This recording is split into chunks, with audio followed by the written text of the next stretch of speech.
వి gold trusted gold buyers మీరు తాకట్టు పెట్టిన బంగారాన్ని విడిపించి ఈ రోజు ఉన్న మార్కెట్ ధరకు కొనబడను 7771077720.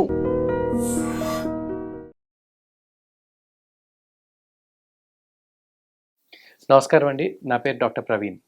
సో హెచ్బిఏవన్సీ టెస్ట్ అంటే ఏంటి, అసలు ఇది ఎక్కడ ఎక్కువగా పనిచేస్తుంది, దీన్ని మనం టెస్ట్ ఎందుకు చేయించుకోవాలి, దీనికి సంబంధించిన కొన్ని వివరాలు తెలుసుకుందాం. ఇప్పుడు మధుమేహం గురించి అంటే డయాబెటీస్ గురించి అందరికీ తెలిసే ఉంటుంది.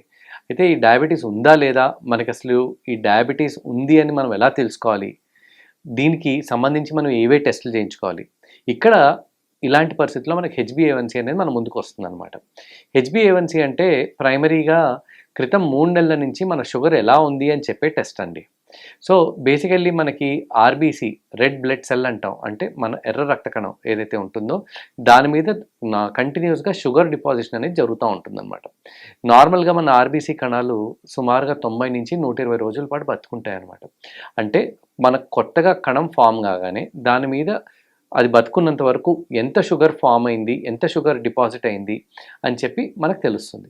సో ఇప్పుడు మనం మామూలుగా మధుమేహం ఉన్నప్పుడు ఆర్ డయాబెటీస్ ఉన్నప్పుడు నార్మల్గా అందరు వెళ్ళి ర్యాండమ్ బ్లడ్ షుగర్ అంటే ఆర్బీఎస్ కానీ, లేకపోతే ఫాస్టింగ్ బ్లడ్ షుగర్ కానీ, లేకపోతే తిన్న 2 గంటల తర్వాత కానీ టెస్ట్ ఒకటి చేయించేసుకుంటూ ఉంటారు. ఎక్కువ వరకు నార్మల్గా అందరి దగ్గర ఆర్బీఎస్ అనే టెస్ట్ చేసేస్తారు, ర్యాండమ్ బ్లడ్ షుగర్. ఆ ర్యాండమ్ బ్లడ్ షుగర్ 160, 170 ఉంది, నార్మల్ అని చెప్పి వెంటనే ఎవరన్నా మీకు వెంటనే అక్కడ దగ్గరలో ఉన్న వాళ్ళు నార్మల్ అమ్మా ఏం చేయించాల్సిన అవసరం లేదంటారు. కానీ ర్యాండమ్ బ్లడ్ షుగర్ ఆ మూమెంట్కి మాత్రమే చెప్తుంది, అంటే ఆ నిమిషానికి మన షుగర్ ఎంత ఉందని చెప్పే టెస్ట్ మాత్రమే. సో అప్పుడప్పుడు ఈ టెస్ట్ లోపల మనకు ఆ నిమిషానికి 170 ఉంది కదా అని నార్మల్, అంటే 180 వరకు మనం నార్మల్ కింద తీసుకుంటాం షుగర్ని. కానీ తిన్న తర్వాత మీకు 200కి వెళ్తుందా, 250కి వెళ్తుందా, 300కి వెళ్తుందా, ఎలా ఉంది షుగర్ అని చెప్పే ప్రైమరీ టెస్ట్ హెచ్బిఏవన్సీ. ఈ హెచ్బిఏవన్సీకి నేను ఇందాక మీకు చెప్పినట్టు ఇది ఎర్ర రక్త కణం మీద మనకు షుగర్ డిపాజిషన్ చెప్తుంది అనమాట. సో క్రితం 3 నెలల నుంచి షుగర్ ఎలా ఉంది అని మనకు తెలుసుకోవాలి అంటే మాత్రం ఖచ్చితంగా హెచ్బిఏవన్సీ టెస్ట్ చేయాల్సిందే. ఈ హెచ్బిఏవన్సీ టెస్ట్లో మనకి నార్మల్ ఏంటి, అబ్నార్మల్ ఏంటి అనేది మనం తెలుసుకోవాల్సిన అవసరం ఉంటుంది. నార్మల్గా మనకి ఏమాత్రం షుగర్ లేదు అంటే మనం నాన్ డయాబెటిక్, ఎటువంటి మధుమేహం లేదు అని అనుకుంటే మనకి హెచ్బిఏవన్సీలో 5.6 కన్నా తక్కువ ఉండాలి షుగర్. కానీ ఒకవేళ మన హెచ్బిఏవన్సీ 5.7 నుంచి 6.4 మధ్యలో ఉందంటే దీన్ని మనం ఇంపేర్డ్ గ్లూకోజ్ టాలరెన్స్ అని పిలుచుకుంటాం. అంటే వాడుక భాషలో ప్రీ డయాబెటీస్, అంటే మీకు మధుమేహం వస్తుంది, రాబోతుంది వెరీ సూన్ అని అర్థం అనమాట. ఈ హెచ్బిఏవన్సీ 5.7 నుంచి 6.4 మధ్యలో ఉన్నప్పుడు మనకి ఇంకా ప్రమాద గంటికలు మోగుతున్నట్టే అనమాట. అంటే వెంటనే మనం ఇంకా అన్ని జాగ్రత్తలు తీసుకోవాలి. మనకి ప్రీ డయాబెటీస్ వచ్చింది, నెక్స్ట్ స్టెప్ షుగర్ లోపలికే. ఇంకా ఒకవేళ మన హెచ్బిఏవన్సీ టెస్ట్ చేసినప్పుడు అది కనుక 6.5 కంటే ఎక్కువగా ఉంది అంటే మనకి మధుమేహం వచ్చింది అని మీనింగ్ అనమాట. నార్మల్గా హెచ్బిఏవన్సీ అబౌవ్ 6.5 అనుకున్నప్పుడు మనం మందులు అనేవి మొదలు పెడతా ఉంటాం. కానీ ఈ రోజుల్లో ఏంటంటే అప్పుడప్పుడు ఈవెన్ హెచ్బిఏవన్సీ 6 ఉన్నా అంటే ప్రీ డయాబెటిక్ స్టేజ్లో ఉన్నా కూడా మనం మందులు ఎర్లీగా మొదలు పెడితే పూర్తిగా డయాబెటీస్ అనేది రాకుండా ఉండే అవకాశాలు ఉంటాయి. సో ఈ రోజుల్లో మనం ప్రీ డయాబెటిస్ స్టేజ్లో కూడా హెచ్బిఏవన్సీ 6.1 ఉన్నప్పుడు కూడా మనం మందులు ఎర్లీగా స్టార్ట్ చేసేస్తాం అనమాట. సో అందరూ గుర్తుపెట్టుకోవాల్సింది ఒకటే, ప్రీ డయాబెటీస్ ఆర్ మధుమేహం వస్తుంది అని మనం ముందే తెలుసుకుంటున్నాం అంటే హెచ్బిఏవన్సీ 5.7 నుంచి 6.4 మధ్యలో ఉందని అర్థం.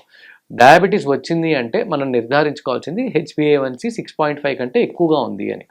మనకి ఈ ఫాస్టింగ్ బ్లడ్ షుగర్ 110, 120 ఇట్లా అప్పుడప్పుడు కనిపిస్తూ ఉంటుంది. కానీ హెచ్బిఏవన్సీ 5.6, 5.7 ఉంటుంది. అలాంటి వారు పెద్దగా వర్రీ అవ్వాల్సిన పని లేదు. కాకపోతే వారు అర్థం చేసుకోవాల్సింది ఏంటంటే రేపు ఈ 110, 120 వరకు ఒకవేళ మనకి ఫాస్టింగ్ వెళ్తుంది అంటే వీళ్ళు కొంచెం ప్రీ డయాబెటిస్ స్టేజ్లో ఉన్నారు. ఈవెన్ దో హెచ్బిఏవన్సీ నార్మల్ ఉన్నా కూడా ప్రీ డయాబెటిస్ స్టేజ్లో ఉన్నారో అర్థం చేసుకోవాలి. నార్మల్గా మనకి ఖాళీ కడుపు మీద చేసే షుగర్ పరీక్షలో 100 కంటే తక్కువగా ఉండాలి.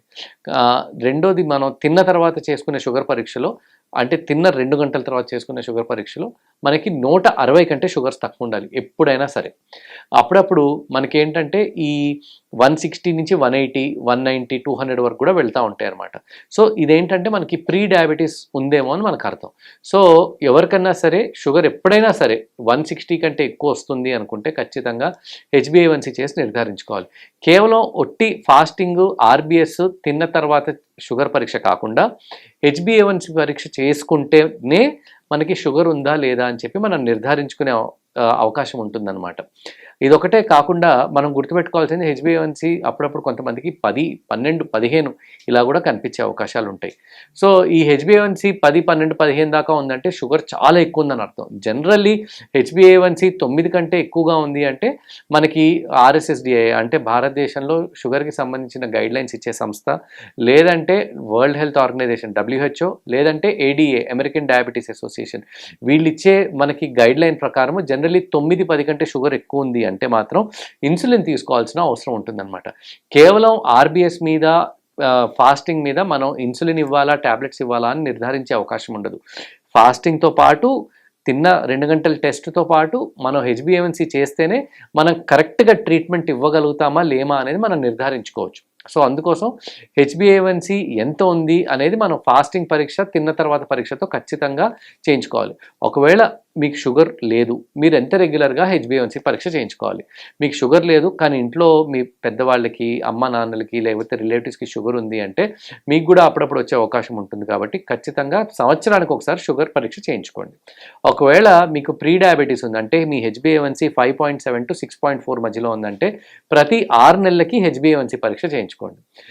ఒకవేళ కనుక మీకు షుగర్ ఉంది అంటే ప్రతి 3 నెలలకి ఖచ్చితంగా హెచ్బిఏవన్సీ పరీక్ష చేసుకొని మీ హెచ్బిఏవన్సీ 7 కంటే తక్కువ ఉందా లేదా అంటే 7 కంటే తక్కువ ఉండాలి. మనకి మంచి కంట్రోల్ అంటే 7 అనమాట.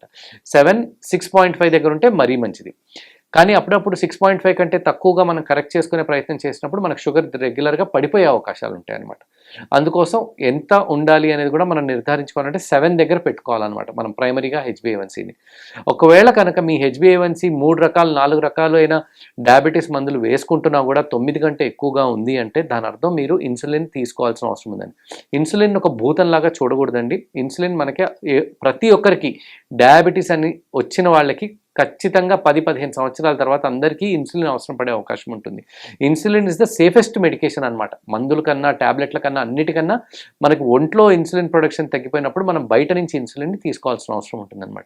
ఇంతకుముందులాగా మనకి బుడ్డిల్లోనూ వీటిలోనూ కాదు, ఇప్పుడు సింపుల్గా పెన్స్లో మనం ఇన్సులిన్ తీసేసుకోవచ్చు అనమాట. పెన్ ద్వారా ఇన్సులిన్ మనం ఈజీగా మన బాడీలోకి మనమే సొంతంగా తీసుకునే అవకాశం ఉంది. సో ఇదంతా మనం హెచ్బిఏవన్సీ పరీక్ష మీద బేస్ చేసుకునే మనం ట్రీట్మెంట్ ప్లాన్ అనేది డిసైడ్ అవుతుంది అనమాట.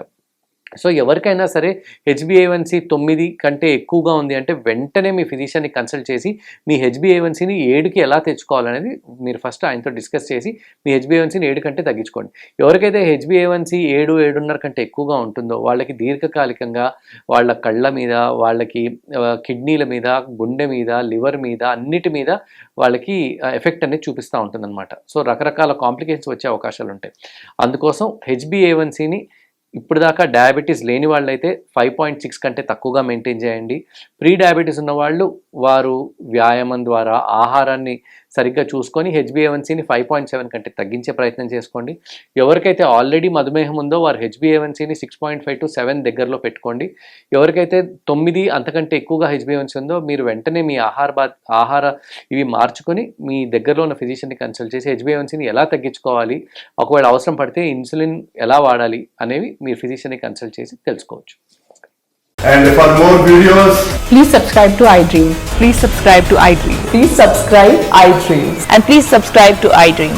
For more videos, subscribe to iDream. please like, share and subscribe to the channel. Congratulations, iDream. Subscribe to iDream. Subscribe to iDream. So subscribe to iDream Media. iDream ki iDream team andarki huge congratulations. Please subscribe iDream Media. Please subscribe to iDream. Subscribe iDream. Please subscribe to iDream. iDream అంటే నా కళల channel subscribe చేసుకున్న నోరు తిరుగుతలేదు, మీరైతే గంట గుర్తు కొట్టు. For more such videos, please subscribe to iDream. Subscribe to iDream. Please subscribe to iDream. Please subscribe iDream Media. Please do subscribe to iDream. Please subscribe to iDream Media. For best entertainment and information, please subscribe iDream. And don't forget to subscribe to iDream.